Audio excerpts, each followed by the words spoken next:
And those are some of the headlines. This is Democracy Now!, democracynow.org, The War and Peace Report. I'm Amy Goodman. And I'm Juan Gonzalez. Welcome to all of our listeners and viewers around the country and around the world. Today, we bring you a Democracy Now! Special on the growing domestic surveillance state and the Department of Homeland Security's efforts to spy on dissident journalists and activists. In a national broadcast exclusive, we're joined by National Security Agency whistleblower William Binney. He was a key source for James Bamford's recent exposure in Wired magazine about the NSA, how the NSA is quietly building the largest spy center in the country in Bluffdale, Utah. The Utah Spy Center will contain nearly bottomless databases to store all forms of communication collected by the agency, including private emails, cell phone calls, and Google searches and other personal data.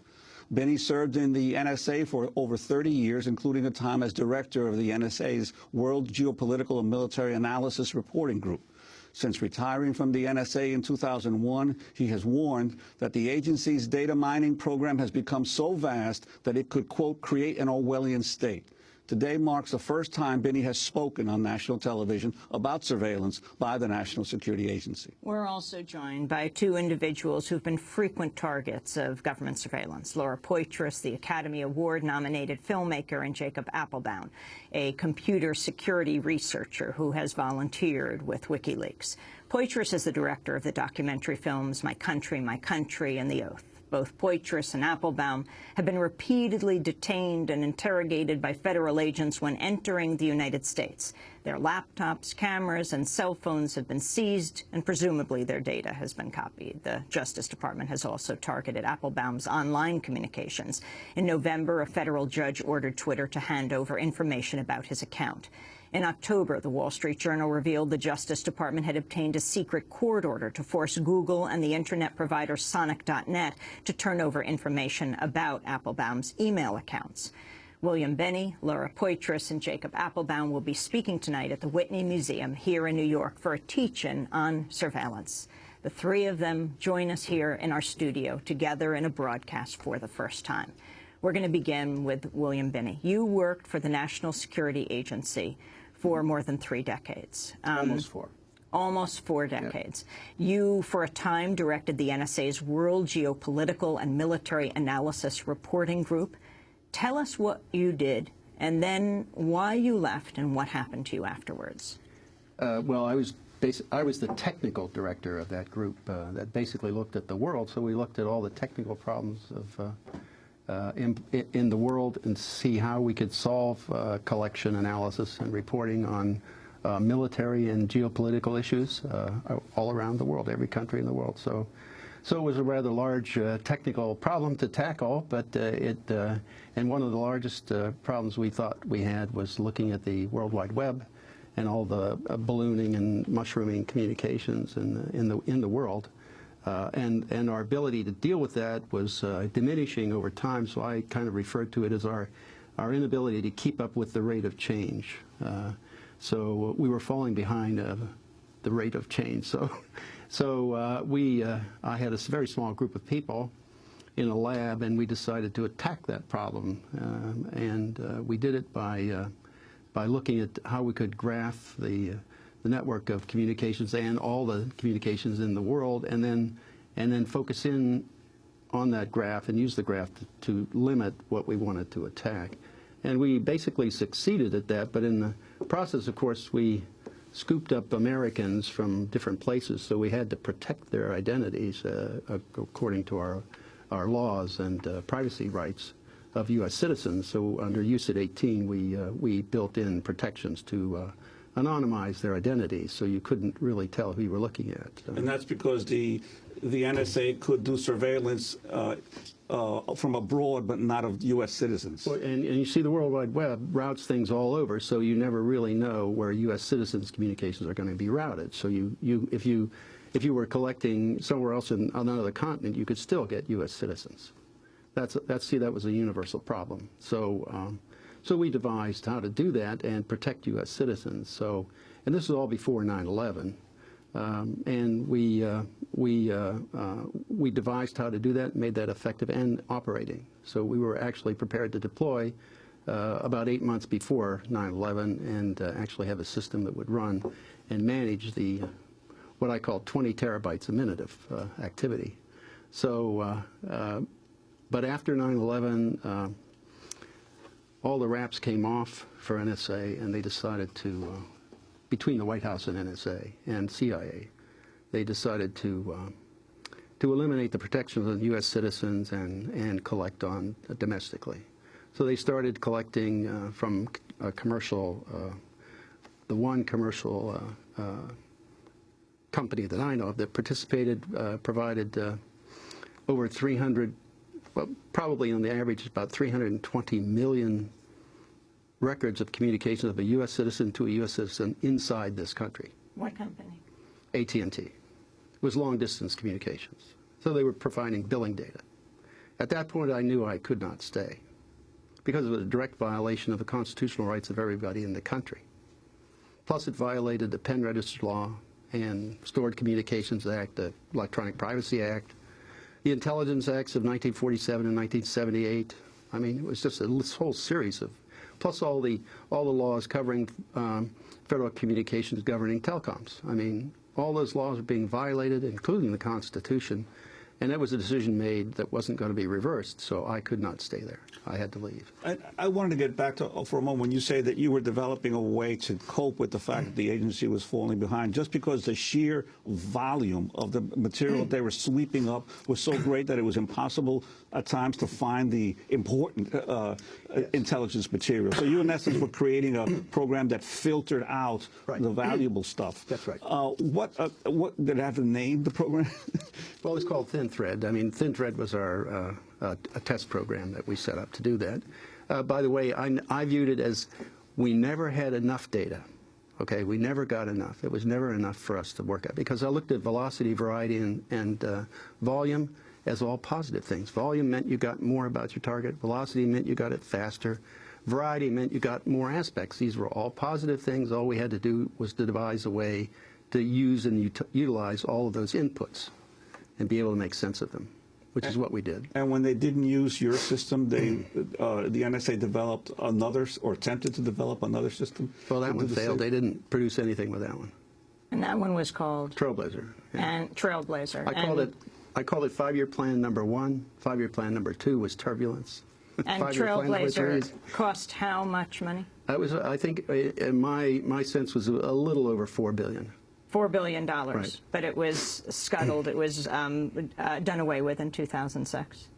Yes, 5, I think it was.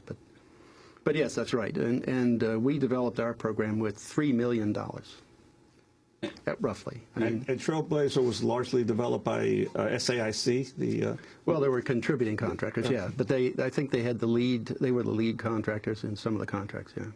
And why did they go with this one, though ultimately they did not use it? This is under Michael Hayden at the time. Yes, well, under the Bush administration. Well, I thought my sense was it was a good employment program, and it was a large budget program. They would spend money, a lot of money, so it would build a budget and go to a major weapons manufacturer, right. And heads of the agency, National Security Agency, would go back and forth working at NSA, working at SAIC. We called it an incestuous relationship, yeah. What happened to you after you quit? You quit within a month of the 9/11 attacks. 31st of October of 2001, yeah. And then what happened? Well, we tried to form up a company to at least help the government to deal with some of the massive data problems they had, like in even in the FBI, and also Customs and Border Protection and NRO and various other agencies. And every time we went somewhere to try to develop something, why we got canceled. Our contract got canceled for basically because we have heard anyway that they were told that certain agencies didn't want them hiring us, so they didn't want us working for them. So.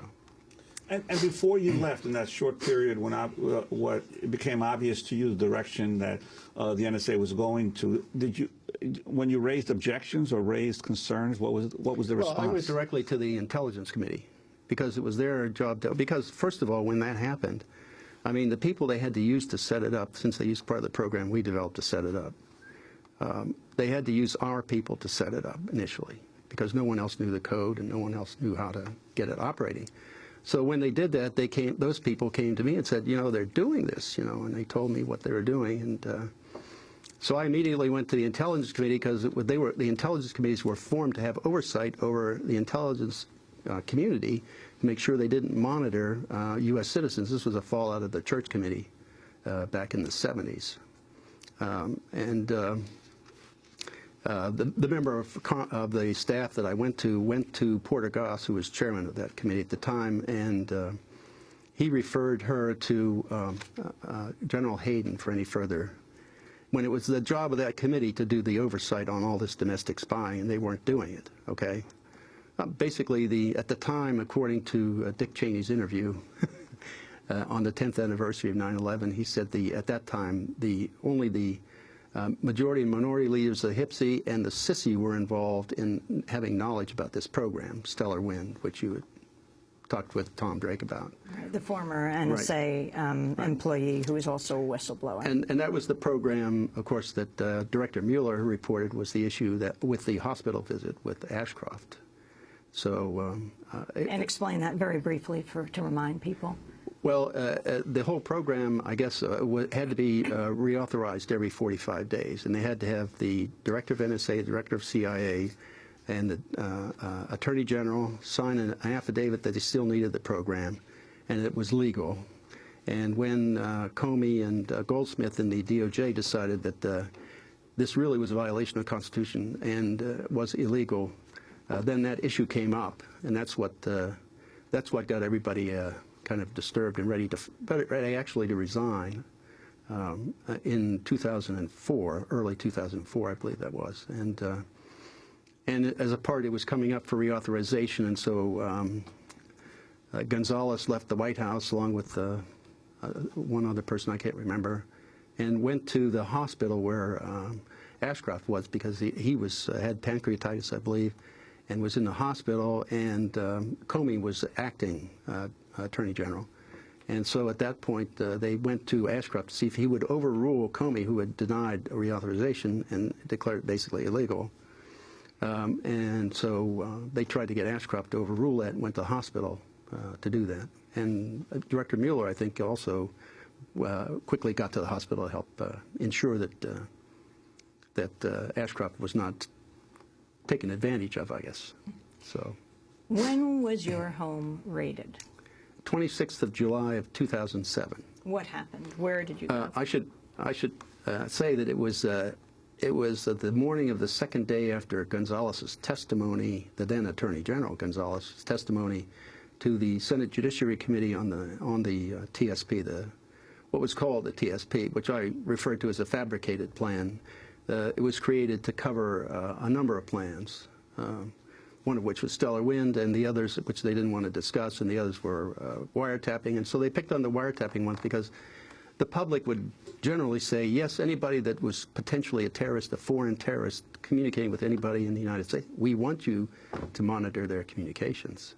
So that was the acceptable part of it, but it was grouped with Stellar Wind and some other programs. So that they could give cover to it, talk about some programs, say they're talking about the terrorist surveillance program, but it was basically a group of programs, some of which they did not want to talk about. And he did not testify to that at the, and I believe some of the White House and Feingold, I think, were the two who were on the Senate Intelligence Committee that did challenge him at the time, saying he wasn't being truthful and that he wasn't being completely honest. So. You live where? I live in Maryland, actually 4 miles from NSA. And what happened? They came busting in. Who's they? The FBI, about 12 of them, I think, 10 to 12. They came in with the guns drawn on my house. Where were you? I was in the shower. I was taking a shower, so my son answered the door, and they, of course, pushed him out of the way at gunpoint and came running upstairs and found me in the shower and came in and pointed a gun at me while I was, Pointed a gun at your head? Oh, yeah. Yes. Wanted to make sure I saw it and that I was duly intimidated, I guess. And what did they do at that point? Did they begin questioning you, or they just took you to headquarters, or? No, yeah, they basically separated us from I was separated from my family. They took me on the back porch and they started asking me questions about it. They were actually basically wanting me to tell them something that would implicate someone in a crime. And so I told them that I didn't really know. They wanted to know about certain people. They were the ones that were being raided at the same time. People who we all signed, those who were raided that day, all of us signed the DOD IG complaint. We were the ones who filed that complaint. The Pentagon DOD Inspector IG General complaint. Against NSA, yes. Talking about fraud, basically corruption, fraud, waste, and abuse. Tom Drake was raided at the same time. No, he was raided in November of that year. We were just the ones who signed it were raided. And who were the other people that were raided that same day? Diane Rourke, Kirk Wiebe, and Ed Loomis. Diane Rourke worked for the Senate committee. Diane was the senior staffer. She had the NSA account on the HIPSI side, on the House side. So she was monitoring, she was doing oversight. She was doing real oversight. The others weren't.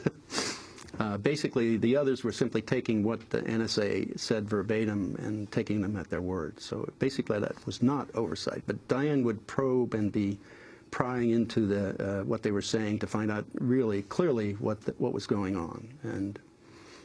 And ostensibly, they were searching for who was leaking information to who had leaked information to the New York Times. That was the pretext, yes. But I accused them of being sent there by someone outside the FBI, and that their body language told me that I hit it right on the head. So, and I also, after a while, they were questioning me. I couldn't tell them anything because I didn't know anything that would implicate any of the four of us. So.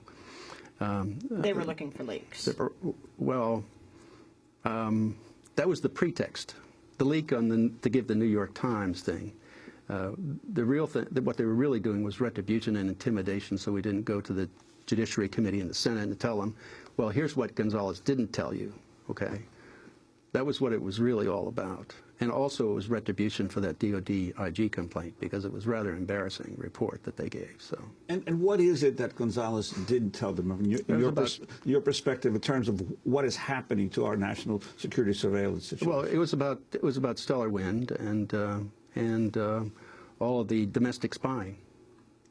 We're going to break and come back to this conversation. William Binney was the technical director of the National Security Agency, which, by the way, is a number of times larger than the CIA, the National Security Agency's World Geopolitical and Military Analysis Reporting Group. When we come back, we'll also speak with well-known hacker Jacob Appelbaum, who has volunteered for WikiLeaks. He's a computer security researcher.